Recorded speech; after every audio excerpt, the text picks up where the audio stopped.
بسم الله الرحمن الرحيم ومن يعش عن ذكر الرحمن نقيض له شيطانا فهو له قرين. പ്രിയമുള്ള സത്യവിശ്വാസികളെ വിശ്വാസികളെ, അള്ളാഹുവിന്റെ വിധിവിലക്കുകൾ ജീവിതത്തിന്റെ സമസ്ത മേഖലകളിലും പാലിച്ചുകൊണ്ട് യഥാർത്ഥ മുഅ്മിനുകളായി മുത്തഖികളായി ജീവിതം മുന്നോട്ട് കൊണ്ടുപോകണമെന്ന് ആദ്യമായി ഉപദേശിക്കുകയാണ്, വസിയ്യത്ത് ചെയ്യുകയാണ്. സഹോദരന്മാരെ, സഹോദരങ്ങളെ, യൗമുൻ നഹ്ർ കഴിഞ്ഞ് ഇസ്ലാമിലെ ഏറ്റവും പ്രധാനപ്പെട്ട അള്ളാഹുവിന് ഏറ്റവും ഇഷ്ടപ്പെട്ട ദിവസമെന്ന് അള്ളാഹുവിന്റെ പ്രവാചകൻ വിശേഷിപ്പിച്ച ദുൽഹജ്ജ് 10 കഴിഞ്ഞ് ദുൽഹജ്ജ് 11 പ്രവേശിച്ച ആളുകളാണ് നമ്മൾ. പ്രവാചകൻ സ്വല്ലല്ലാഹു അലൈഹി വസല്ലം ഒരു ഹദീസിൽ പറയുന്നത്, അള്ളാഹുവിന് ഏറ്റവും ഇഷ്ടപ്പെട്ട ദിവസങ്ങളിൽ ഒന്ന് യൗമുൻ നഹറാണ്, പിന്നീട് യൗമുൽ ഖർറാണ്. യൗമുൽ ഖർ എന്ന് പറഞ്ഞാൽ യൗമുൻ നഹറിന് ശേഷമുള്ള ദുൽഹജ്ജ് 11 ഇന്നത്തെ ദിവസം. അള്ളാഹുവിന് ഏറ്റവും ഇഷ്ടപ്പെട്ട 2 ദിവസങ്ങൾ മഹാനായ മുഹമ്മദ് മുസ്തഫ റസൂൽ കരീം സ്വല്ലല്ലാഹു അലൈഹി വസല്ലം പരിചയപ്പെടുത്തിയപ്പോൾ അതിൽ ഏറ്റവും ശ്രേഷ്ഠമായ ദുൽഹജ്ജ് 10, രണ്ടാമത്തേത് ദുൽഹജ്ജ് 11.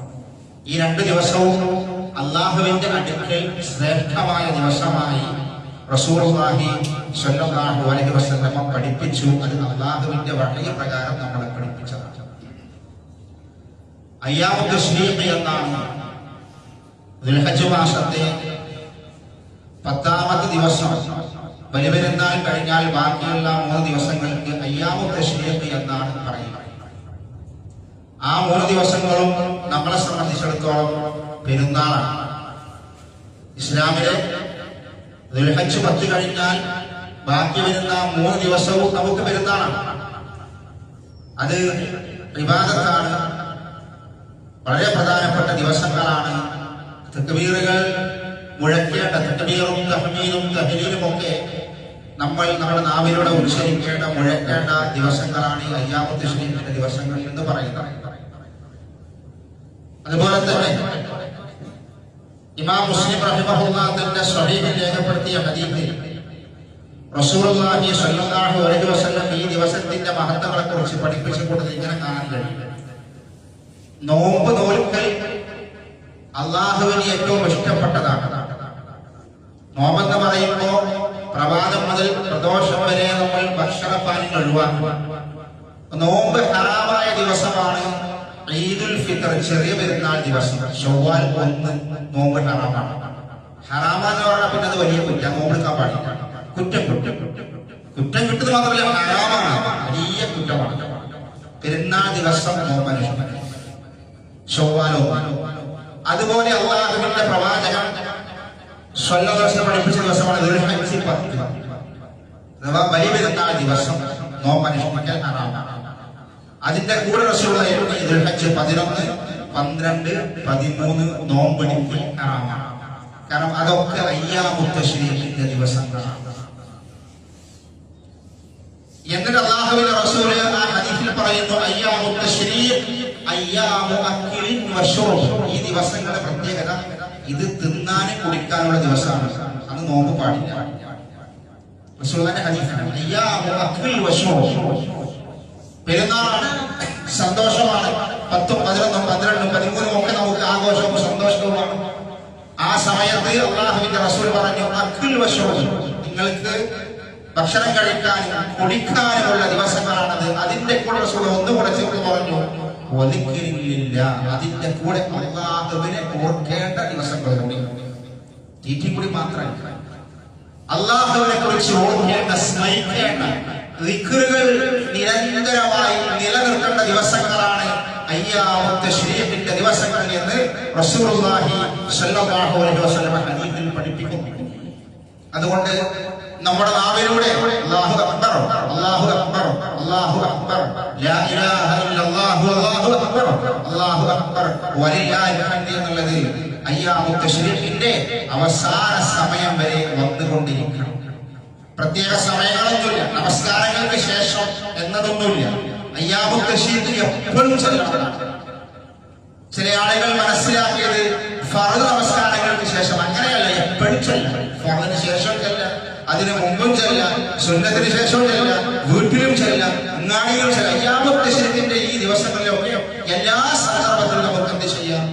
തക്ബീറുകൾ നമ്മുടെ നാവിലൂടെ ഉരുവിട്ടുകൊണ്ടിരിക്കാം. അത് പ്രധാനപ്പെട്ട ദിക്റായിട്ടാണ് അള്ളാഹുവിന്റെ പ്രവാചകൻ ഹദീസിൽ പഠിപ്പിക്കുന്നത്.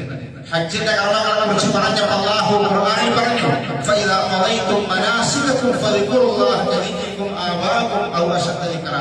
ഹജ്ജിന്റെ കർമ്മങ്ങൾ പൂർത്തിയായി കഴിഞ്ഞാൽ നിങ്ങൾ വീണ്ടും ദിക്റുകളിലേക്ക് മുഴുകണമെന്നാണ് അല്ലാഹു സുബ്ഹാനഹു വ തആല ഖുർആനിൽ പഠിപ്പിച്ചത്. അതുപോലെ നമ്മൾ ഹജ്ജിന് പോകാത്ത ആളുകൾ ശ്രദ്ധിക്കേണ്ടത് അയ്യാമുൽ തശ്രീഖിന്റെ ദിവസങ്ങളിലൊക്കെ ഈ ദിക്റുകൾ ആവർത്തിച്ചുകൊണ്ടിരിക്കണം. ദിക്റാണ് നമ്മുടെ ഊർജ്ജം. ഏത് ദിക്റും ദിക്റുല്ലാഹ്, അല്ലാഹുവിനെ ഓർക്കുന്ന, അല്ലാഹുവിനെ സ്മരിക്കുന്ന വാക്കുകൾ, കലിമത്തുകൾ. അങ്ങനത്തെ ഒരുപാട് കലിമത്തുകളുണ്ട്. അതാണ് ഒരു വിശ്വാസിയുടെ, ഒരു മുഅ്മിനിന്റെ ഊർജ്ജം, അവന്റെ ശക്തി, അവന്റെ ആവേശം ഈ ദിക്റുകളാണ്. ആ ദിക്റുകളാണ് പെരുന്നാൾ ദിവസങ്ങളും അതിന് ശേഷമുള്ള അയ്യാമുൽ തശ്രീഖിലുമൊക്കെ നമ്മൾ ആവർത്തിച്ചു കൊണ്ടിരിക്കേണ്ടത്. അത് നമുക്ക് മനസ്സിന് സമാധാനവും സന്തോഷവും നൽകും. റസൂലുള്ളാഹിന്റെ അടുക്കലേക്ക് ഒരു സ്വഹാബി കടന്നു വന്നിട്ട് അള്ളാഹുവിന്റെ പ്രവാചകനോട് ചോദിക്കുകയാണ്, അന്ന റജുലൻ ഖാല യാ റസൂലല്ലാഹ്, അല്ലാഹുവിന്റെ റസൂലേ, ഇന്ന ശറായിഅൽ ഇസ്ലാം ഖദ് കഫറത് അലയ്യ. ഇയാൾ വന്നിട്ട് റസൂലിനോട് പറയുന്നത്, അല്ലാഹുവിന്റെ റസൂലേ, ഇസ്ലാമിന്റെ നിയമങ്ങൾ കുറേ ഉണ്ട്, ഇസ്ലാമിൽ കുറേ കർമ്മങ്ങളുണ്ട്, കുറേ കാര്യങ്ങൾ ചെയ്യാനുണ്ട്. എന്നെ സംബന്ധിച്ചിടത്തോളം അതൊരു പ്രയാസമുള്ള സംഗതിയാണ്. ഇസ്ലാമിലെ റസൂലുള്ളാഹി സ്വല്ലല്ലാഹു അലൈഹി വസല്ലം പഠിപ്പിച്ച ഈ കാര്യങ്ങളൊക്കെ ചെയ്യുക എന്ന് പറഞ്ഞ റസൂൽ, എനിക്കത് വളരെ പ്രയാസമായി തോന്നുന്നു എന്നാണ് ഈ മനുഷ്യൻ വന്നുകൊണ്ട് അള്ളാഹുവിന്റെ റസൂലിനോട് പറഞ്ഞത്. എന്നിട്ട് അദ്ദേഹം പറയാ റസൂലിനോട്, അതുകൊണ്ട് അള്ളാഹുവിന്റെ റസൂലേ, അതുകൊണ്ട് എനിക്ക് എന്തെങ്കിലും ഒരു കാര്യം പറഞ്ഞു തരാം. കുറെ കാര്യങ്ങൾ ചെയ്യാൻ കഴിയില്ല എന്നെ കൊണ്ട്, എനിക്കങ്ങനെ എല്ലാം ചെയ്യാൻ കഴിയില്ല. അതുകൊണ്ട് ഒരു കാര്യം താങ്കൾ എനിക്ക് പറഞ്ഞു തരണം, കാരണം അതെനിക്ക് മുറുകെ പിടിക്കാനാണ്. റസൂൽ പറയുന്ന ആ ഒരു സംഗതി എനിക്ക് മുറുകെ പിടിക്കാൻ വേണ്ടിയാണ്. അതുകൊണ്ട് ചുരുക്കി എനിക്ക് ചെയ്യാൻ പറ്റുന്ന ഒരു സംഗതി അല്ലാഹുവിന്റെ റസൂലെ പറഞ്ഞു തരണമെന്ന് ഇയാൾ വന്ന് റസൂലിനെ പറഞ്ഞു. അല്ലാഹുവിന്റെ റസൂൽ പറഞ്ഞു കൊടുത്തു, ഫഖാൽ ലാ യസാലു ലിസാനുക റത്ബൻ മിൻ ദിക്രില്ലാഹി തആല. അതിന് ഏറ്റവും നല്ലത് നിന്റെ നാവ് എല്ലാ സമയത്തും അള്ളാഹുവിന്റെ ദിക്റുകൾ കൊണ്ട് നിറഞ്ഞതാവുക. അതാണ് ഏറ്റവും നല്ലത്. അതിന് വലിയ പണിയൊന്നുമില്ല, അതിന് കുറെ കാര്യങ്ങൾ ചെയ്യേണ്ടതില്ല. അള്ളാഹുവിന്റെ ദിക്റുള്ള ഒരു മനസ്സും ഒരു നാവും നിനക്കുണ്ടാവണം. അതാണ് ഏറ്റവും വലിയ സംഗതി എന്ന് റസൂലുള്ളാഹി സ്വല്ലല്ലാഹു അലൈഹി വസല്ലം ഈ സ്വഹാബിക്ക് പഠിപ്പിച്ചു കൊടുക്കുകയാണ്. ആ ദിക്റുകളാണ് നമ്മൾ ഉരുവിട്ടുകൊണ്ടിരിക്കുന്ന തക്ബീറുകൾ. അല്ലാഹു അക്ബർ, ലാ ഇലാഹ ഇല്ലല്ലാഹ്, അല്ലാഹു അക്ബർ, അൽഹംദുലില്ലാഹ്. ഇതൊക്കെ ഈ ദിക്റുകളാണ്. അതാണ് നമ്മൾ ആവർത്തിക്കുന്നത്. എന്താ അതിന്റെ പ്രത്യേകത? റസൂലുള്ളാഹി സ്വല്ലല്ലാഹു അലൈഹി വസല്ലം ഹദീസിൽ പറഞ്ഞു, ഖിയാമത്ത് നാളിൽ പരലോകത്ത് അല്ലാഹുവിന്റെ മുന്നിലേക്ക് വരും. നരകവും സ്വർഗവും ഉണ്ട്. ഈ സന്തോഷ സമയത്ത് നമ്മൾ നരക സ്വർഗങ്ങളെ കുറിച്ച്, പരലോകത്തെ കുറിച്ച്, മരണത്തെ കുറിച്ച്, ഖബറിനെ കുറിച്ച് ഒന്നും മറന്നു പോകാൻ പാടില്ല. അത് എല്ലാ സമയത്തും നമ്മുടെ മനസ്സിൽ ഉണ്ടാവണം. ഏത് സന്തോഷത്തിന്റെ സമയമാണെങ്കിലും മരണം, ഖബറ്, പരലോകം, സ്വർഗം, നരകം ഇതൊന്നും മറന്നുകൊണ്ടൊരു ജീവിതം പാടില്ല. അള്ളാഹുവിന്റെ പ്രവാചകൻ ഹദീസിൽ പറഞ്ഞു, പരലോകം നമ്മളെ ഹാജരാക്കുന്ന സമയം അള്ളാഹുവിന്റെ പ്രവാചകൻ സ്വഹാബികളോട് പറഞ്ഞൊരു ഹദീസ് ഇങ്ങനെയാണ്, ഖാല റസൂലുള്ളാഹി സ്വല്ലല്ലാഹു അലൈഹി വസല്ലം, ഖുലൂ ജന്നതകും, നിങ്ങൾ നിങ്ങളുടെ പരിച സ്വീകരിക്കുക. പരിച എന്ന് പറഞ്ഞാൽ എന്താണ്? ശത്രുവിന്റെ അമ്പെയ്ത്തും ശത്രുവിന്റെ വാളുകൊണ്ടുള്ള വെട്ടും തടുക്കാൻ വേണ്ടി സ്വീകരിക്കുന്ന പരിച. യുദ്ധമുഖത്ത് പരിച സ്വീകരിക്കും. ശത്രുക്കളുടെ ആക്രമണങ്ങൾ തടുക്കാൻ വേണ്ടി പരിച സ്വീകരിക്കും. അതുപോലെ അല്ലാഹുവിന്റെ റസൂൽ പറഞ്ഞു, നിങ്ങൾ ഓരോരുത്തരും നിങ്ങളുടെ പരിച സ്വീകരിക്കാം. പരിച കൊണ്ട് നിങ്ങൾ നിങ്ങളുടെ ശരീരം അടങ്ങുക. അപ്പോ സ്വഹാബികൾ ചോദിച്ചു, എന്താ അങ്ങനെ? ഖാലു യാ റസൂലല്ലാഹ്, അല്ലാഹുവിന്റെ പ്രവാചകരെ, ഇവിടെ നമ്മൾ ആക്രമിക്കാൻ വല്ല ശത്രുക്കൾ വന്നിട്ടുണ്ടോ? നമ്മൾ ആക്രമിക്കാൻ വല്ല ശത്രുക്കൾ വന്നിട്ടുണ്ടോ? സ്വഹാബികളെ അറിയില്ല എന്തുകൊണ്ടാണ് റസൂൽ അങ്ങനെ പറഞ്ഞത്. അപ്പൊ അല്ലാഹുവിന്റെ റസൂൽ അവരോട് പറഞ്ഞു, അല്ല, ഞാൻ ഉദ്ദേശിച്ചത് നരകമാകുന്ന തീയിൽ നിന്ന് നിങ്ങളുടെ ശരീരത്തെ സംരക്ഷിക്കാനുള്ള പരിധി സ്വീകരിക്കാനാണ്. ശത്രുവിന്റെ വെടിപ്പിൽ നിന്ന് നിങ്ങളെ രക്ഷിക്കാനുള്ളതല്ല. ഏറ്റവും വലിയ ശത്രു പിശാചാണ്. ആ പിശാച് നിങ്ങളെ നരകത്തിലേക്ക് കൊണ്ടുപോകും. ആ നരകമാകുന്ന തീയിൽ നിന്ന് നിങ്ങളുടെ ശരീരത്തെ രക്ഷിക്കാനുള്ള പരിചയമാണ് നിങ്ങൾ സ്വീകരിക്കേണ്ടത്. എന്നിട്ട് റസൂൽ പറഞ്ഞു കൊടുത്തു. ഞാൻ പറഞ്ഞ പരിചയം എന്താണെന്ന് അറിയോ നിങ്ങൾക്ക്? അല്ലാഹുവിന്റെ റസൂൽ പറഞ്ഞു, ഖൂലു, നിങ്ങൾ ഇങ്ങനെ പറയുക, നിങ്ങൾ ഇത് സ്വീകരിക്കുക, സുബ്ഹാനല്ലാഹ് വൽഹംദുലില്ലാഹ് വലാ ഇലാഹ ഇല്ലല്ലാഹ് അല്ലാഹു അക്ബർ. ഈ 4 കലിമത്ത് ഇതെന്താ? ഇത് പരലോകത്ത് നമ്മുടെ ശരീരത്തെ നരകം തിന്നു തീർക്കുന്ന ഒരു സമയം വരാനാണ്. അക്രമികളായ കാഫിരീകളായ നല്ല നിലയിൽ ജീവിക്കാത്ത ആളുകളുടെ നരകം തിന്നു തീർക്കും. ആ നരകത്തെ നമ്മുടെ ഈ തൊലിയിലേക്ക് പ്രവേശിക്കാതെ, നമ്മുടെ ശരീരത്തേക്ക് പ്രവേശിക്കാതെ നരകത്തിനെ തടുത്തിരുന്ന വലിയ പരിചയം. നരകത്തെ തടുത്തിരുത്താൻ പറ്റുന്ന ഒരു പരീക്ഷ ഏതാണത്? നരകത്തിന്റെ തീരെ തടുക്കുന്ന പരീക്ഷ. ഈ 4 കലിമത്താണ്. ഈ 4 കലിമത്ത് നരകത്തിന് അടുക്കാൻ പോലും കഴിയില്ല. അല്ലാഹുവിന്റെ റസൂൽ ഈ കലിമത്ത് നിങ്ങൾ പറഞ്ഞാൽ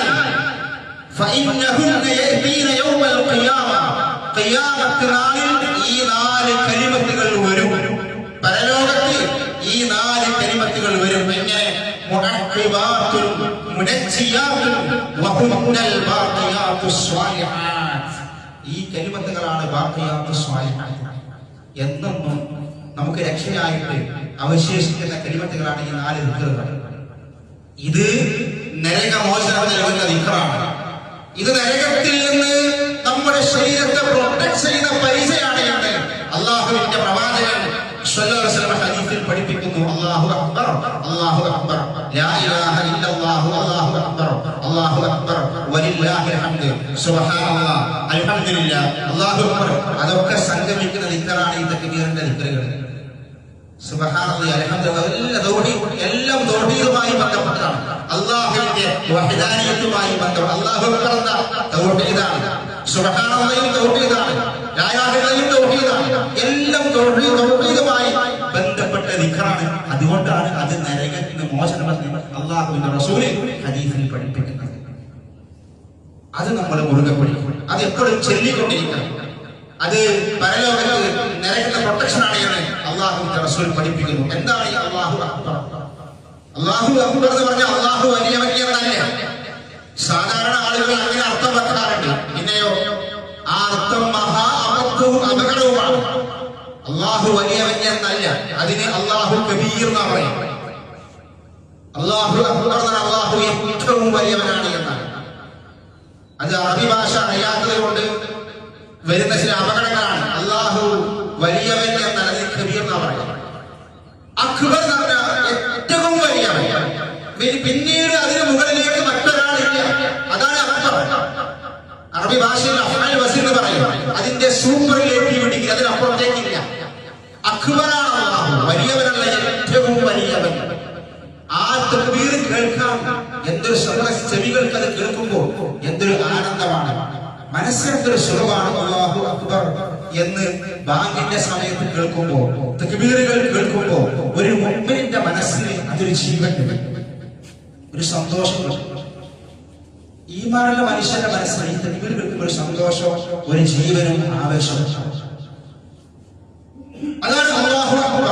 അല്ലാഹുവിന്റെ പ്രവാചകന്റെ സ്വഹാബിയായ അദീ ഇബ്നു ഹാതിം റളിയല്ലാഹു അൻഹുവിനോട് ഒരിക്കൽ ഇങ്ങനെ ചോദിച്ചു. അദ്ദേഹത്തോട് ചോദിച്ച പ്രകാരമാണ്, അതദരി ശൈഅൻ അക്ബറു മിനല്ലാഹ്. അദിയെ, അല്ലാഹുവിനേക്കാൾ വലിയ ഒന്നിനെ നിനക്കറിയുമോ? അല്ലാഹു ആണല്ലോ ഏറ്റവും വലുത്. അതിനേക്കാൾ വലുത് മറ്റു വല്ലതുമുണ്ടോ? നിനക്കറിയുമോ എന്നാ ചോദിച്ചു. ആ സമയത്ത് അദീ ഇബ്നു ഹാതിം പറഞ്ഞു, അല്ലാഹു അക്ബർ മിൻ കുല്ലി ശൈഇൻ. എല്ലാത്തിനേക്കാളും ഏറ്റവും വലുത് സൃഷ്ടാവായ ഖാലിഖായ റബ്ബായ അല്ലാഹു ആകുന്നു. അതിനപ്പുറത്തേക്ക് വേറെ ഒന്നുമില്ല. ആ അല്ലാഹുവാണ് മുദബ്ബിറുൽ ആലം. അവനാണ് ഖാലിഖു കുല്ലി ശൈ. അവനാണ് എല്ലാം അറിയുന്നവൻ, അവനാണ് വഴിമറിയുന്നവൻ, അവനാണ് ദൃശ്യവും അദൃശ്യവും അറിയുന്നവൻ, അവനാണ് എല്ലാത്തിനും കഴിവുള്ളവൻ. ലോകത്ത് മറ്റൊരാളും അങ്ങനെ. എന്തുകൊണ്ടാണ് ഈ അല്ലാഹു അക്ബർ നമ്മൾ പറയുന്ന ഈ തക്ബീറിന്റെ അല്ലാഹു അക്ബറിന്റെ ആശയം അറിയാത്തതാണ് ഇന്ന് സമൂഹത്തിന്റെ ഏറ്റവും വലിയ പ്രശ്നം. നമ്മുടെ കുടുംബത്തിന്റെ പ്രശ്നത്തിലേക്ക് അല്ലാഹു ആരാണെന്ന് അറിയില്ല, നമ്മുടെ പ്രശ്നത്തിലേക്ക് അല്ലാഹു ആരാണെന്ന് അറിയില്ല. സമൂഹത്തിന്റെ പ്രശ്നം, ഈ നാട്ടിലെ എല്ലാവരുടെയും പ്രശ്നത്തിന്റെ അടിസ്ഥാന കാരണം റബ്ബ് ആരാണെന്ന് അറിയില്ല. അതുകൊണ്ടാണ് റബ്ബ് ആരാണെന്ന് ശരിക്കും മനസ്സിലാക്കി കഴിഞ്ഞാൽ, അത് ഉൾക്കൊണ്ട് കഴിഞ്ഞാൽ, അത് വിശ്വസിച്ചു കഴിഞ്ഞാൽ പിന്നീട് എല്ലാം നമുക്ക് നിസ്സാരമാണ്. കാരണം അല്ലാഹുവാണ് അക്ബർ, ബാക്കിയെല്ലാം അതിന് താഴെയാണ്. എന്ത് സംഭവിച്ചാലും, ഈ ലോകം മുഴുവനും ഇടിഞ്ഞു വീണാലും എല്ലാം അതിന് താഴെയാണ്, അതിനൊക്കെ മുകളിലാണ് അക്ബർ, അല്ലാഹു അക്ബർ. അത് ഉറച്ച വിശ്വാസം മനസ്സിലുണ്ടായാൽ ഒരു പ്രശ്നം ഉണ്ടാവും. ഇത് മനസ്സിലാക്കാത്താണ് സമൂഹത്തിന്റെ ഏറ്റവും വലിയ പ്രശ്നം. ആയത്തുൽ കുർസി നമുക്കറിയാം, സൂറത്തുൽ ഇഖ്ലാസ് നമുക്കറിയാം, അതിന്റെ ആശയം അറിയില്ല. അത് മനസ്സിന്റെ ഉള്ളിലേക്ക് ഇറങ്ങിയിട്ട് അല്ലാഹു ലാ ഇലാഹ ഇല്ലാ ഹുവൽ ഹയ്യുൽ ഖയ്യൂം, അല്ലാഹുവിനെ കുറിച്ച് മാത്രം പറയുന്ന ആയത്ത്, അതിന്റെ ആശയം ഒന്ന് പഠിക്കണം നമ്മൾ. ഖുൽ ഹുവല്ലാഹു അഹദ് അല്ലാഹുസ് സമദ്, ആ റബ്ബിനെയാണ് നമ്മൾ ഇങ്ങനെ പ്രകീർത്തിച്ചുകൊണ്ടേയിരിക്കുന്നത്. അല്ലാഹുവിന്റെ റസൂലുള്ളാഹി സ്വല്ലല്ലാഹു അലൈഹി വസല്ലം ഒരിക്കലേ ഈ തക്ബീറുമായി ബന്ധപ്പെട്ടുകൊണ്ട് പഠിപ്പിച്ചപ്പോൾ അല്ലാഹുവിന്റെ റസൂൽ ഇങ്ങനെ പറഞ്ഞു. റസൂലുള്ളാഹിയും സ്വഹാബത്തും നമസ്കരിക്കുന്ന സമയം പ്രവാചകന്റെ സ്വഹാബിയായ ഇബ്നു റളിയല്ലാഹു ഉദ്ധരിക്കുകയാണ്, ബൈനമാ നഹനു നുസല്ലി മഅ റസൂലില്ലാഹി സ്വല്ലല്ലാഹു അലൈഹി വസല്ലം, ഞങ്ങൾ അല്ലാഹുവിന്റെ പ്രവാചകന്റെ കൂടെ നമസ്കരിക്കുകയായിരുന്നു. ഇത് ഖാല റജുലു മിനൽ ഖൗം, നമസ്കാരത്തിനിടയ്ക്ക് ഒരു സ്വഹാബിയിൽപ്പെട്ട ഒരാൾ ഇങ്ങനെ പ്രാർത്ഥിച്ചു. നമസ്കാരത്തിലെ പ്രാരംഭ പ്രാർത്ഥന പലതുണ്ട്. അല്ലാഹുമ്മ ബഅദ് ബൈനി പ്രാർത്ഥിക്കും, വജ്ഹത്ത് വജ്ഹില്ലദി പ്രാർത്ഥിക്കും, അതുപോലെ തന്നെ സുബ്ഹാന വെച്ച് വേറെ ദുആകൾ ഒരുപാട് ദുആകളുണ്ട്. ആ കൂട്ടത്തിൽ ഒരു സ്വഹാബി ഇങ്ങനെ പ്രാർത്ഥിച്ചു, അല്ലാഹു അക്ബറു കബീറ വൽഹംദുലില്ലാഹി കതീറ വസുബ്ഹാനല്ലാഹി ബുക്റതൻ വഅസ്വീല. ഇതൊരു പ്രാരംഭ പ്രാർത്ഥനയാണ്. ഏത് നമസ്കാരങ്ങളിലും വജ്ഹത്തിന് പകരമായി, അല്ലാഹുമ്മ ബഅദ് ബൈനിക്ക് പകരമായി നമുക്ക് പ്രാർത്ഥിക്കാൻ വേണ്ടി അല്ലാഹുവിന്റെ റസൂൽ അനുവദിച്ച, പഠിപ്പിച്ച ഒരു ദുആയാണ്. നമസ്കാരത്തിൽ തക്ബീർ കെട്ടിയിട്ട് വജ്ഹത്ത് പ്രാർത്ഥിക്കാതെ അല്ലാഹു ബഅദിനെ പറയാതെ ഇത് പ്രാർത്ഥിച്ചാൽ അത് മതി. അല്ലാഹുവിന്റെ റസൂലിന്റെ സ്വഹാബി ഇങ്ങനെ നമസ്കാരത്തിൽ പ്രാർത്ഥിച്ചു, അല്ലാഹു അക്ബറു കബീറ വൽഹംദുലില്ലാഹി കതീറ വസുബ്ഹാനല്ലാഹി ബുക്റതൻ വഅസ്വീല. നമസ്കാരം കഴിഞ്ഞു. റസൂൽ ചോദിച്ചു, ഫഖാല റസൂലുള്ളാഹി സ്വല്ലല്ലാഹു അലൈഹി വസല്ലം, അല്ലാഹുവിന്റെ റസൂൽ നമസ്കാരം ചോദിച്ചു, മനിൽ ഖായിലു കലിമത കദാ വകദാ, നമസ്കാരത്തിൽ ഇങ്ങനെ പ്രാർത്ഥിച്ച വ്യക്തി ആരാണെന്ന് ചോദിച്ചു. പ്രാരംഭ പ്രാർത്ഥന, ഈ പ്രാർത്ഥന പ്രാർത്ഥിച്ച വ്യക്തി ആരാണെന്ന് റസൂൽ ചോദിച്ചു. ഖാല റജുലു മിനൽ ഖൗം, അപ്പോ അങ്ങനെ പ്രാർത്ഥിച്ച വ്യക്തി മുന്നോട്ട് വന്നുകൊണ്ട് പറഞ്ഞു, അന യാ റസൂലല്ലാഹ്, റസൂലേ ഞാനാണ് അങ്ങനെ പ്രാർത്ഥിച്ചത്. പ്രാർത്ഥിച്ചത് അബദ്ധമായോ, അല്ലെങ്കിൽ പറയാൻ പാടില്ലാത്തതാണോ, അല്ലെങ്കിൽ എന്തെങ്കിലും വിഷയം ഉണ്ടായോ എന്നുള്ള പേടിച്ചിട്ട് അദ്ദേഹം പറഞ്ഞു. റസൂലിനെ ഞാനാണ് അങ്ങനെ പ്രാർത്ഥിച്ചത്. അപ്പൊ അല്ലാഹുവിന്റെ റസൂൽ ആ സമയത്ത് നൽകിയ മറുപടി അജിബ്തു ലഹാ, നിന്റെ ആ പ്രാർത്ഥനയുടെ വാക്കുകൾ കേട്ട് ഞാൻ അത്ഭുതപ്പെട്ടു പോയി. എടോ, എനിക്ക് തന്നെ അത്ഭുതം വന്നു. നീ പ്രാർത്ഥിച്ച പ്രാർത്ഥനയുടെ ആ വാചകത്തിന്റെ വാക്കുകൾ, ഫുതിഹത് ലഹാ അബ്വാബുസ് സമാ, ആ വാക്കുകൾക്ക് വേണ്ടി ആകാശത്തിന്റെ കവാടങ്ങൾ അല്ലാഹു തുറന്നു കൊടുത്തു. ആകാശത്തിന്റെ കവാടങ്ങൾ നിന്റെ വാക്കുകൾക്ക് വേണ്ടി അല്ലാഹു തുറന്നു കൊടുത്തു. അത്രക്കും പ്രധാനപ്പെട്ട മഹത്തരമായ വാക്കായിരുന്നു. അല്ലാഹുവിനെ മഹത്വപ്പെടുത്തുന്ന, അല്ലാഹുവിനെ മഹത്വപ്പെടുത്തുന്ന ഈ വാക്കുകൾ, അല്ലാഹു അക്ബറു കബീറ വൽഹംദുലില്ലാഹി കതീറ വസുബ്ഹാനല്ലാഹി ബുക്റതൻ വഅസ്വീല. ആകാശത്തിന്റെ കവാടങ്ങൾ തുറന്നു കൊടുത്തു. ആ വാക്കുകൾ അല്ലാഹുവിനെ കയറാൻ വേണ്ടി. അത് കണ്ട് ഞാൻ അത്ഭുതപ്പെട്ടു പോയി. അത്രക്കും മഹത്തരമായ വാക്കുകൾ, തക്ബീറിന്റെ ഈ വാക്കുകൾ. ഇത് കേട്ട ഇബ്നു ഉമർ പറയാണ്, قال ابن عمر فما تركتهن منذ سمعت رسول الله صلى الله عليه وسلم يقول ذلك. അല്ലാഹുവിന്റെ പ്രവാചകൻ അത് ഈ വാക്ക് പറഞ്ഞത് കേട്ട അന്ന് മുതൽ പിന്നീട് ഞാൻ ഈ വാക്ക് നമസ്കാരം നിസ്കാരത്തിൽ ഒഴിവാക്കിയിട്ടില്ല. കാരണം നമ്മൾ നമസ്കരിക്കുമ്പോൾ നമ്മുടെ നാവിലൂടെ വരുന്ന ഈ വാക്ക് നമസ്കാരത്തിൽ ആകാശത്തിൽ കയറിപ്പോയി അള്ളാഹു ആ കവാടം, ഈ വാക്കുകൾക്ക് വേണ്ടി ആ കവാടം തുറന്നു കൊടുക്കുന്ന റസൂൽ പറഞ്ഞു. ഇത് കേട്ട അന്ന് മുതൽ പിന്നീട് ഞാൻ ഈ വാക്ക് ഒഴിവാക്കി.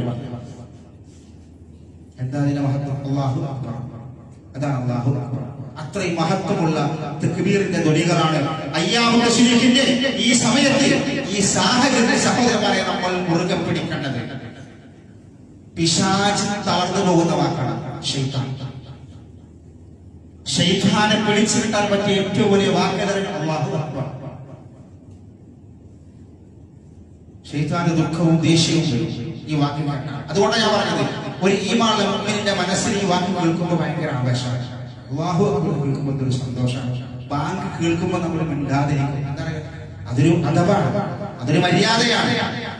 അതിങ്ങനെ കേൾക്കാനും അത് ആസ്വദിക്കാനും അതിന് മറുപടി പറയാനും നമ്മുടെ മനസ്സിൽ മുമ്പിൽ കൊള്ളും. തക്ബീർ കേൾക്കുമ്പോൾ വിശ്വാസിക്ക് സന്തോഷം ഉണ്ടാകും. ശൈത്താൻ എന്താ ഉണ്ടാവുക? ദേഷ്യം. ശൈത്താന് ദേഷ്യം വരും തക്ബീർ കേൾക്കുമ്പോൾ. വിശ്വാസിയുടെ സന്തോഷം വരും. അല്ലാഹുവിന്റെ റസൂൽ ഹദീസിൽ പറയാം, അല്ലാഹുവിന്റെ പ്രവാചകന്റെ സഹാബി അബൂ ഹുറൈറ റളിയല്ലാഹു അൻഹു ഹദീസിൽ ഇങ്ങനെ കാണാൻ കഴിയും. ഇന്ന ശൈത്വാന ഇദാ സമിഅ നിദാഉൽ മുഅദ്ദിൻ, ബാങ്ക് വിളി, ഈ തക്ബീറിന്റെ ബാങ്ക് വിളി കേൾക്കുമ്പോൾ അത് ശൈത്വാൻ കേട്ടാൽ അദ്ബറ വലഹു റാഖ്, ശൈത്താൻ ഓടി അകലും.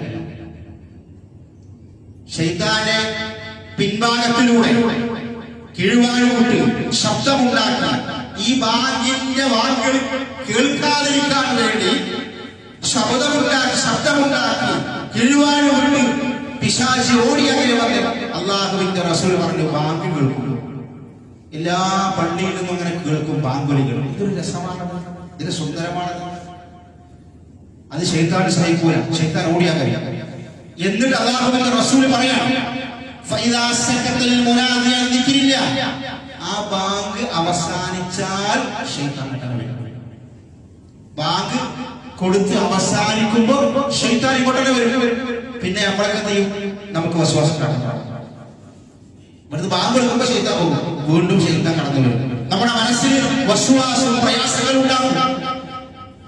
എന്നിട്ട് അല്ലാഹുവിന്റെ പ്രവാചകൻ ഇഖാമത്ത് കൊടുക്കാൻ വേണ്ടി നിന്നാൽ, നമസ്കാരത്തിനുള്ള ഇഖാമത്ത് കൊടുക്കുമ്പോൾ അപ്പോഴും അല്ലാഹു അക്ബർ അല്ലാഹു അക്ബർ ശൈത്താൻ ഓടും. ഇഖാമത്ത് കേൾക്കാനുള്ള ശക്തി, അതിനുള്ള ധൈര്യം ശൈത്താനില്ല. കാരണം എന്താ? അല്ലാഹു അക്ബർ. അത് കേൾക്കാനുള്ള കഴിവ് ശൈത്താനില്ല. ശൈത്താൻ ഇഖാമത്തിന് വീണ്ടും ശൈത്താൻ അവൻ പേടിച്ചു. എന്നിട്ട് വീണ്ടും പറയാം, അങ്ങനെ ഇഖാമത്ത് കൊടുത്തു കഴിഞ്ഞാൽ, നമസ്കാരത്തിൽ നിന്നല്ലോ ഇഖാമത്ത് കൊടുത്ത് നമ്മൾ തക്ബീർ കെട്ടിക്കഴിഞ്ഞാൽ ശൈത്താൻ വിട്ടു. അതിപ്പോ ഞാൻ പറയേണ്ട ആവശ്യമില്ലല്ലോ. പിന്നെ നിസ്കാരത്തിൽ നമ്മൾ ഓതുമ്പോൾ ചെയ്യും, നമ്മുടെ നാട്ടിലെ എല്ലാ സംഗതി മനസ്സിൽ കടന്നു വരും. എന്താ? പിന്നെ ശൈത്താനിട്ട് വരും. ബാങ്ക് കൊടുക്കുമ്പോൾ പോകും, വീണ്ടും വരും, ഇഖാമത്തിന് വീണ്ടും പോകും. നിസ്കാരത്തിന് വേണ്ടി നിന്ന് നമ്മളെ ഫാത്തിഹ ഇങ്ങനെ ഓതി നമ്മളിങ്ങനെ പറയുമ്പോൾ ചെയ്യും, ഒരു ബോധം ഉണ്ടാവില്ല മനസ്സിൽ. പിന്നെ നമ്മളെ ചിന്തകളൊക്കെ ശൈത്താൻ വന്നിട്ട് വസ്വാസം നടക്കണം.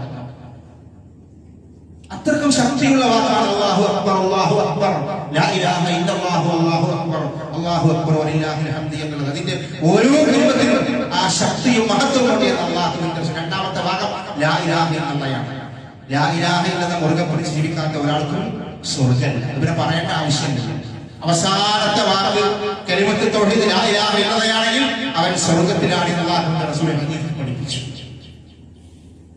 അപ്പൊ അത് മുറുകെ പിടിച്ച്, ഈ ദിക്റുകൾ മുറുകെ പിടിച്ച് ഈ ദിനങ്ങൾ ധന്യമാക്കുക. അല്ലാഹു സുബ്ഹാനഹു വ തആല നമുക്കതിന് തൗഫീഖ് നൽകുമാറാവട്ടെ.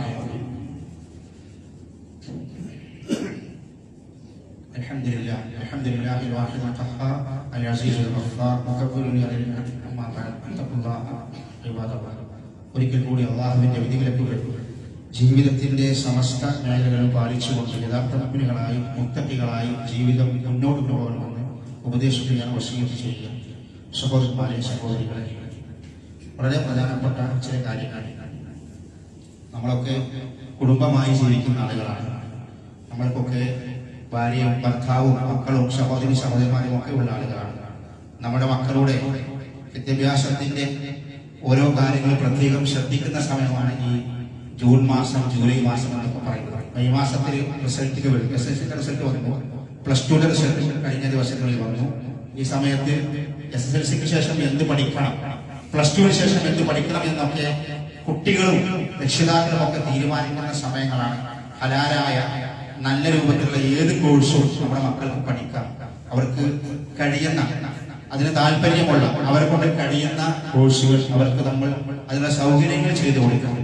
നമ്മൾ കഴിയാത്ത കോഴ്സുകൾ മക്കളെ കൊണ്ട് ബന്ധിപ്പിക്കാൻ പാടില്ല. ഓരോ മക്കൾക്കും എന്തൊക്കെ കഴിയുന്നുള്ള കപ്പാസിറ്റി ഒക്കെ രക്ഷിതാക്കൾക്ക് അറിയാം. അവരും നല്ല നിലക്കുള്ള വാപ്പയാണെങ്കിലും ഉമ്മയാണെങ്കിലും എന്റെ മോന് എത്ര കപ്പാസിറ്റി ഉണ്ട്, എന്ത് കോഴ്സ് എടുക്കാം, എത്ര പോകാൻ കഴിയും, എന്തൊക്കെ പഠിക്കണം നമുക്ക് മനസ്സിലാക്കാൻ കഴിയും. ഈ ATR കൊണ്ടാത്തത് നമ്മളിങ്ങനെ പലതും സ്വപ്നം കണ്ടിട്ട് മക്കളെ കൊണ്ട് കഴിയാത്ത കോഴ്സുകളെ കൊണ്ട് നിർബന്ധിപ്പിച്ച അവസാനം ഇയർ ഔട്ട് ആകുന്ന ഒരവസ്ഥ ഉണ്ടാവാൻ പാടില്ല. അപ്പൊ ഓരോ സമയത്തും നമ്മളതൊക്കെ ശരിക്കും രക്ഷിതാക്കൾ ജാഗ്രതയോടെ ശ്രദ്ധിച്ചാണ് ഓരോ കോഴ്സുകളും മക്കൾക്ക് പറഞ്ഞു കൊടുക്കേണ്ടതും അതിനെക്കുറിച്ച് മനസ്സിലാക്കേണ്ടതും അതിലേക്ക് അഡ്മിഷൻ വാങ്ങേണ്ടതും ഒക്കെ. ആ കൂട്ടത്തില് നമ്മൾ ശ്രദ്ധിക്കാൻ നമ്മുടെ മക്കളൊക്കെ ദീനിയായിട്ട് തന്നെ വളരണം എന്നുള്ള ഒരു ശാഠ്യം, ഒരു നിർബന്ധം നമുക്കുണ്ടാവണം. മക്കൾ അതല്ലാത്തത് കൊണ്ടല്ല, പക്ഷേ സാഹചര്യങ്ങളും സന്ദർഭങ്ങളും ഒക്കെ ഒരു പക്ഷേ മക്കളെ മാറ്റിക്കളയും. അതുകൊണ്ട് കുട്ടികൾക്ക് കോഴ്സ് തിരഞ്ഞെടുക്കുമ്പോൾ, നമ്മൾ ഈ ഡിഗ്രിക്കൊക്കെ പഠിക്കുമ്പോൾ നാട്ടിൽ നിന്ന് വിട്ടുപോയി പഠിക്കേണ്ടി വരും. ഹോസ്റ്റലിൽ താമസിച്ചും മറ്റുള്ള സ്ഥലത്തൊക്കെ പോയി പഠിക്കേണ്ടി വരും. അവിടെയൊക്കെ മക്കൾ പഠിക്കുന്ന, അവർ താമസിക്കുന്ന സ്ഥലവും സാഹചര്യവും ക്യാമ്പസും ഒക്കെ ദീനുള്ളതാണോ എന്നൊക്കെ ഒന്ന് അന്വേഷിക്കണം. ഭൗതികം മാത്രം നോക്കിയാൽ പോലെ കോഴ്സ് നമുക്ക് ഏത് കൊടുക്കാം, പക്ഷെ അവിടെയൊക്കെ പഠിക്കുന്ന ക്യാമ്പസ് എന്റെ മകൾക്ക് പറ്റിയതാണോ, എന്റെ മകന് പറ്റിയതാണോ എന്നൊക്കെ ആലോചിച്ച് നമ്മൾ തീരുമാനമെടുക്കണം. ഇല്ലെങ്കിൽ പിന്നീട് അതിന്റെ ഭവിഷ്യത്തുകൾ നമ്മൾ തന്നെ അനുഭവിക്കേണ്ടി വരും. നമസ്കാരം ഉണ്ടായിരുന്ന മകൾ 3-4 വർഷം കഴിഞ്ഞ് പഠിച്ചു വരുമ്പോഴേക്ക് നമസ്കാരവുമില്ല, ദീനുമില്ല, റബ്ബുമില്ല, അള്ളയില്ല, കുടുംബമില്ല, വാപ്പിയില്ല, ഉമ്മയുമില്ല. അങ്ങനത്തെ ഒരു കോഴ്സോട് എന്താ കാര്യമുള്ളത്? നമ്മൾ അതൊക്കെ നേടി വീട്ടിലേക്ക് വന്നിട്ട് കുടുംബവും ദീനും നാടും ഇല്ലാത്തൊരു കോഴ്സോട് എന്ത് കാര്യം? ആ മക്കളെ കൊണ്ട് അവർക്ക് എന്താ കാര്യമുള്ളത്? അതുകൊണ്ട് ഓരോ രക്ഷിതാവും പ്രത്യേകം ശ്രദ്ധിക്കണം. മക്കൾ പഠിക്കുന്ന ക്യാമ്പസൊക്കെ കുറച്ച് നമസ്കരിക്കാൻ പറ്റുന്ന ക്യാമ്പസാണോ, ദീനിയായ ഡ്രസ്സ് ധരിക്കാൻ പറ്റുന്ന ക്യാമ്പസാണോ, അതൊക്കെ ഓരോ വാപ്പാരും ശ്രദ്ധിക്കണം. അങ്ങനെയാണ് നമ്മൾ ശ്രദ്ധിക്കേണ്ടത്. അതല്ലെങ്കിൽ ഇതൊക്കെ നഷ്ടപ്പെട്ട് ഒരുപാട് വാർത്തകൾ നമ്മൾ കേൾക്കാറുണ്ട്. ഇവിടുന്ന് പോയിട്ട് മക്കള് ഹോസ്റ്റലിലേക്ക് എത്തിയിട്ടില്ല, കോളേജിലേക്ക് എത്തിയിട്ടില്ല, 2-3 മാസമായിട്ട് അവര് ക്ലാസ്സിലേക്ക് തന്നെ കയറിയിട്ടില്ല. അതൊക്കെ ആരെ കുറവാണ്? രക്ഷിതാക്കൾ ശ്രദ്ധിക്കാത്തത് കൊണ്ടാണ്. അതുകൊണ്ട് അതൊക്കെ ശ്രദ്ധിക്കണം. ഈ സമയത്ത് ദീനിന്റെ കാര്യം മുറുകെ പിടിക്കുക. അതൊക്കെ വാപ്പാര് പറഞ്ഞു കൊടുക്കുക, ഉമ്മാര് പറഞ്ഞു കൊടുക്കുക. കുറെ കാര്യങ്ങൾക്ക് കാര്യങ്ങൾ നല്ല നിലക്ക് മക്കളെ വിളിച്ച് ഉപദേശിച്ചാൽ ഉള്ളിലേക്ക് കയറും. നമ്മൾ പറഞ്ഞു കൊടുക്കുക. എല്ലാം നമ്മൾ എന്ത് ചെയ്യണം? ഈ ക്ലാസ്സുകൾ നടക്കുന്ന എല്ലാം ഈ കൗൺസിലർമാർക്ക് കൊണ്ടെടുക്കും. അവിടെ ഉണ്ട് കരിയർ ഗൈഡൻസ്, ഇവരുണ്ട്, അവരുണ്ട്. അവര് ഭൗതികത മാത്രം പറഞ്ഞു കൊടുക്കും. ഇത് കുട്ടികളെ തലയിലേക്ക് കയറും. പിന്നെ വേറെ ഒന്നും പറഞ്ഞാൽ അവർക്ക് മനസ്സിലാവില്ല. അതൊക്കെ നമ്മൾ ഇടപെട്ട് ഇതൊക്കെ ശരിക്ക് മനസ്സിലാക്കി കൊടുക്കുക. ദീനിന്റെ മാർഗത്തിലേക്ക് മക്കളെ കൊണ്ടുവരിക. പ്രത്യേകം ശ്രദ്ധിക്കുക. അല്ലാഹു സുബ്ഹാനഹു വ തആല നമ്മുടെ മക്കൾക്ക് നല്ല ഭാവി നൽകുമാറാവട്ടെ. اللهم اغفر للمؤمنين والمؤمنات والمسلمين والمسلمات الاحياء منهم والاموات انك مجيب الدعوات يا قاضي الحاجات.